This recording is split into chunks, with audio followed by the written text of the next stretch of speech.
Welcome to the Rugby Obsession Deep Dive. In international rugby, an injury to your star forward can it can completely derail your World Cup ambitions before they even get off the Oh, ground. absolutely. Yeah. Unless, of course, you've built this intricate, high-pressure laboratory designed to engineer their exact replacement in real time. Right. Which is, that is the absolute magic of the modern Springbok system. It's no longer just about finding the best athlete available. It is about finding the exact specific puzzle piece that won't just, shatter when you apply international level pressure. Yeah, that pressure test is exactly what we're unpacking today. But really quickly, before we get into the tactical weeds, make sure you hit that subscribe button for Rugby Obsession right now so you don't miss any of our future analysis. For sure. Hit subscribe.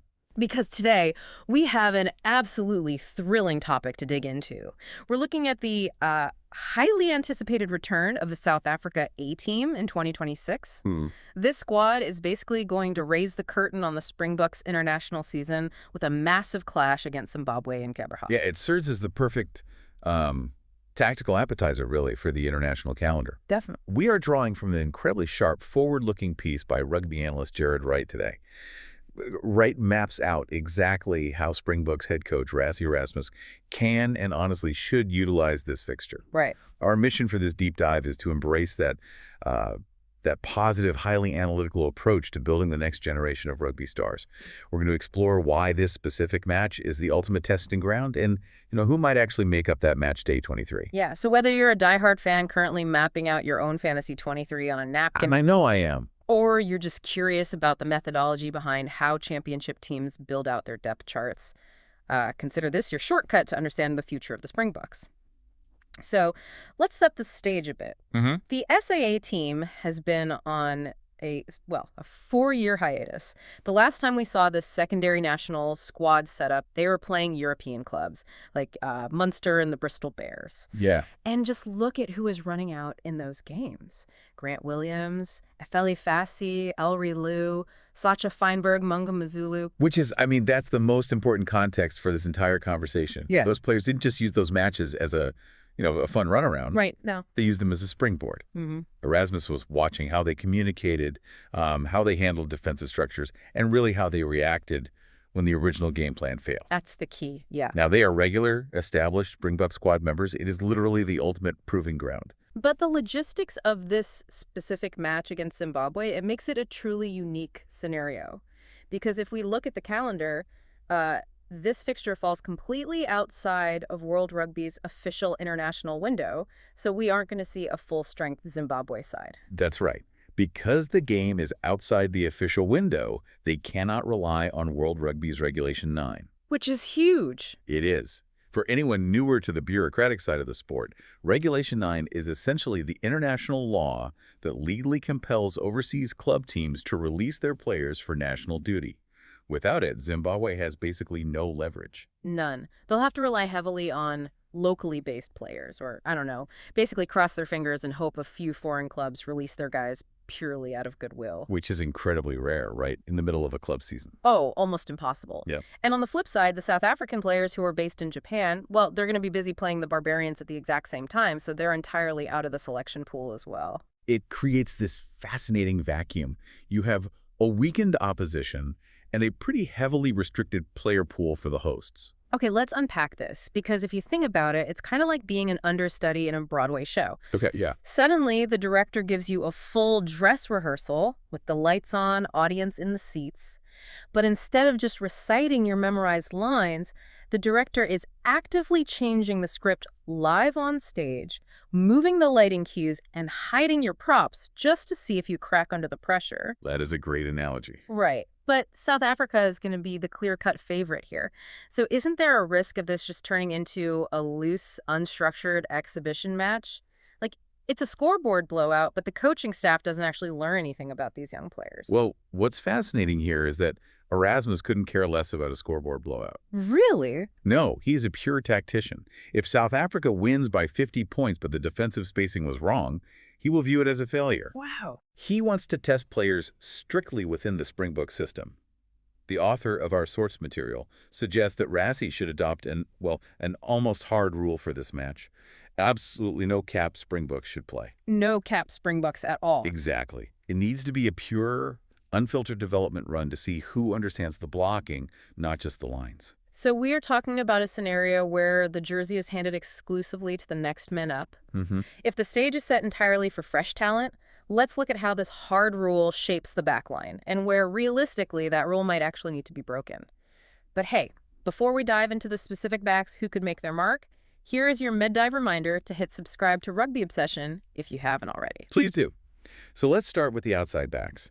The sheer wealth of options South Africa possesses here it's just staggering. It really is. With a veteran like Willie Leroux naturally falling down the pecking order as he ages, Quan Horn is very likely looking at getting pulled up permanently into the main Springbok squad. Which creates a domino effect, right? If Quan Horn is with the senior squad, that leaves the SA a fullback spot completely wide open. Exactly. And that brings in a whole wave of junior Springboks. You have guys like Luan Guillaume and Junko Williams. Right. You also have a fascinating utility back in David Creel. The modern game demands versatility, and Creel offers exactly that.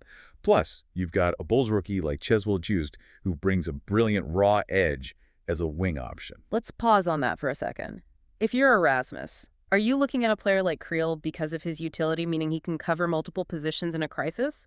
Or are you looking at a guy like Joost for sheer, unadulterated speed on the outside? Well, in the Springbok system, utility is often king, especially when you consider their famous bench splits where they load up on forwards. Oh, right, the bomb squad. Yes. Okay. You need backs who can wear multiple hats. Yeah.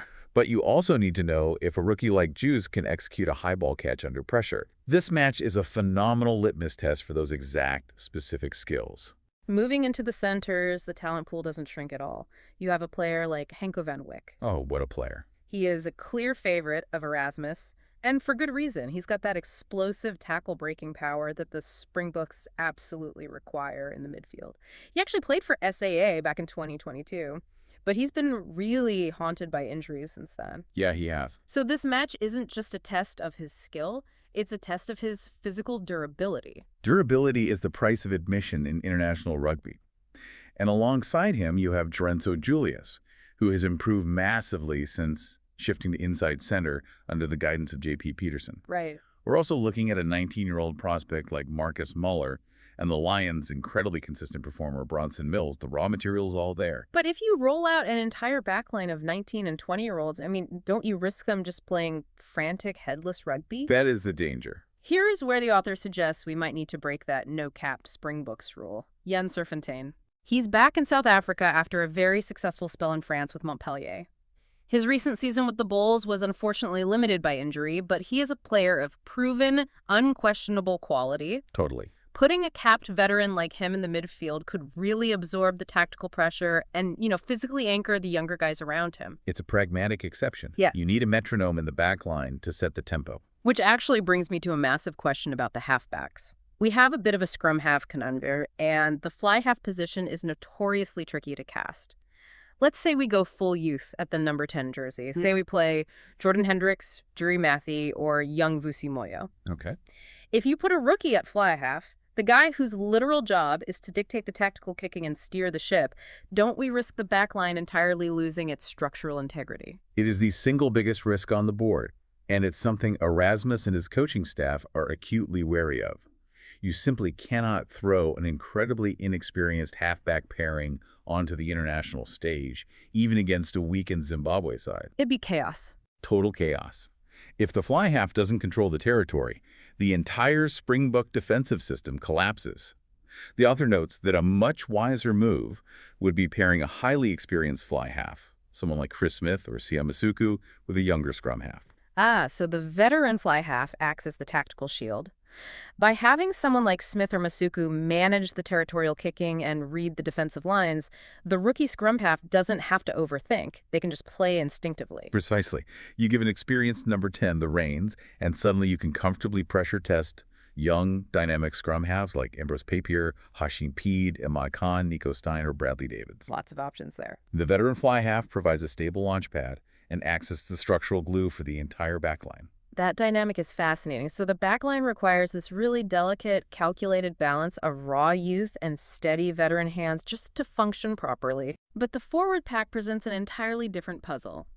Because when it comes to the forwards, Rassie isn't just casually experimenting to see who might be good in 3 years. He's managing a genuine ticking clock injury crisis. Here's where it gets really interesting. The Springboks have a massive lock dilemma right now. It is the position group Erasmus is undoubtedly monitoring the closest. The narrative of this entire match shifts when you look at the second row.